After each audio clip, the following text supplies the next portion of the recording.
warahmatullahi wabarakatuh.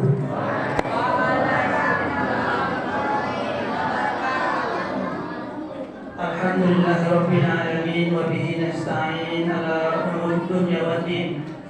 Wassalatu wassalamu ala asyrafil anbiya'i wal mursalin wa ala alihi wa sahbihi ajma'in. Pertama sekali puji dan syukur malah kita senantiasa panjatkan kehadirat Allah Subhanahu wa taala atas limpahan rahmat dan karunia-Nya. Alhamdulillah pada malam hari ini, malam yang ke-12 di bulan Ramadan tahun ini, kita masih dalam keadaan sehat dan diberi kesempatan untuk melaksanakan ibadah qiyamul lail atau salat tarawih di masjid yang mulia ini. Salam salam semoga senantiasa terlimpah curah kepada junjungan kita Nabi besar Muhammad sallallahu alaihi wasallam. Bapak-bapak, ibu-ibu sedang menjalankan salat isya dan tarawih yang dimuliakan Allah Subhanahu wa taala. Insyaallah dalam waktu lebih kurang 10 menit ini kita pergunakan untuk mendengarkan kultur. Mudah-mudahan kita mendapatkan hidayah dan ilmu untuk memahami agama Islam yang kita anut. Judul kultur kita pada malam hari ini adalah hikmah menuntut ilmu. Jadi kalau adik-adik yang mencatat, apa judulnya? Hikmah menuntut ilmu. Ya. Bahwa menuntut ilmu itu hukumnya adalah wajib. Jadi setiap kita, setiap muslim, baik laki-laki maupun perempuan, wajib untuk menuntut ilmu, mencari ilmu. Kemana kita cari? Tentunya kemana ilmu itu yang kita dapat, maka kita mencarinya. Jika ada ilmu itu di masjid, kita dapat di masjid. Jika ada ilmu itu di para ulama, maka kita mendatangi para ulama. Maka ilmu apa saja wajib kita pelajari. Tentunya ilmu yang kita wajib untuk mengetahuinya. Ilmu dasar akidah, ilmu tentang ibadah, ilmu tentang akhlak. Jadi ilmu-ilmu yang pokok yang kita mesti tahu ilmu itu, maka hukum mempelajarinya adalah wajib. Kata Nabi, thalabul ilmi fardhatun 'ala kulli muslimin wal muslimat. Bahwa sesungguhnya menuntut ilmu itu diwajibkan kepada setiap muslim, baik laki-laki maupun muslim perempuan. Bapak Ibu yang dimuliakan oleh Allah Subhanahu wa taala. Maka oleh karena itu, waktu yang Allah berikan kepada kita setiap hari semalam 24 jam, maka sebagian waktu itu kita pergunakan untuk menuntut ilmu. Sekarang kita di bulan Ramadan, ada kajian-kajian yang kita buat.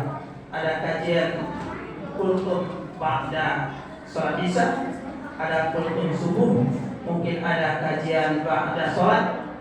Nah, ini lebih banyak kita pergunakan waktu untuk mencari ilmu.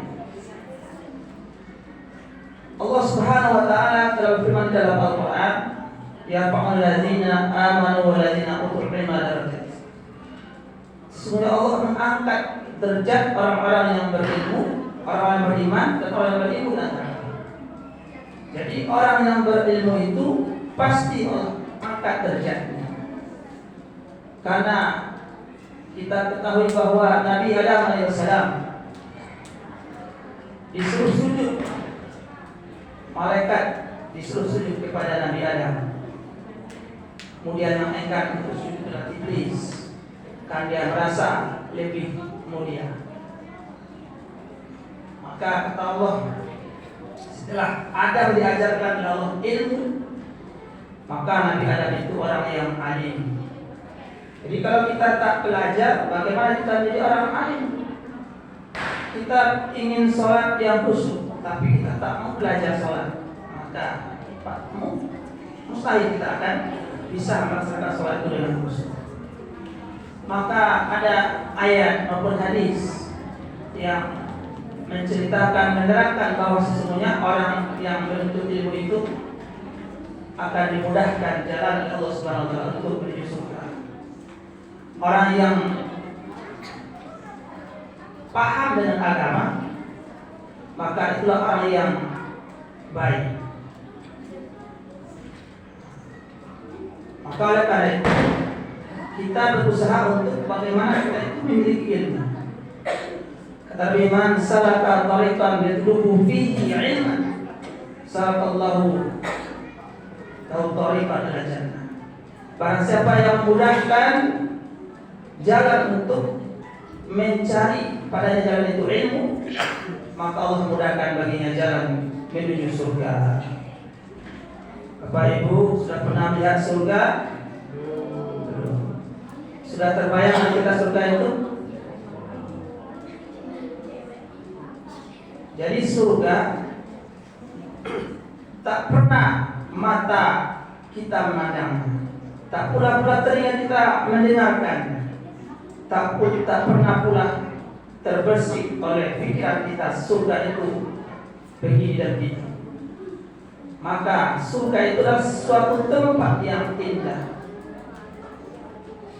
tak sama dengan tempat di atas dunia ini. Maka Allah ceritakan ciri-ciri surga itu, seperti apa surga itu. Maka surga itu pun juga bertingkat-tingkat. Dan di dalam surga itu ada sungai yang mengalir, ada sungai yang terbuat dari susu yang airnya, ada yang airnya itu madu, ada khamar tinggal diminum, ada buah-buahan yang orang ketika ingin mencicipinya tinggal diambil saja. Maka begitulah keindahan surga. Maka surga itu bisa kita pikirkan, kita hayalkan betapa indahnya surga, tetapi tidak bisa belum kita izinkan untuk melihat surga. Maka oleh karena itu orang yang memudahkan jalan menuju ilmu, maka Allah mudahkan jalan menuju surga. Ketika dia berilmu, maka dia Allah mudahkan untuk beramal, sehingga dia melaksanakan hukum-hukum Allah. Rajin dia beribadah, sehingga dia menjadi anak orang-orang yang saleh, orang-orang yang dekat dengan Allah. Tentunya dengan ilmu. Kalau kita beribadah tanpa ilmu, maka belum tentu ibadah kita itu sah, belum tentu ibadah itu diterima oleh Allah Subhanahu wa taala. Karena setiap ibadah itu mesti ada syarat dan rukunnya. Salat ada rukunnya, ada syaratnya. Maka oleh karena itu mesti kita belajar dan menuntut ilmu. Bapak Ibu yang muliakan dari Allah Subhanahu wa taala. Kemudian orang-orang yang menuntut ilmu itu akan didoakan oleh para malaikat.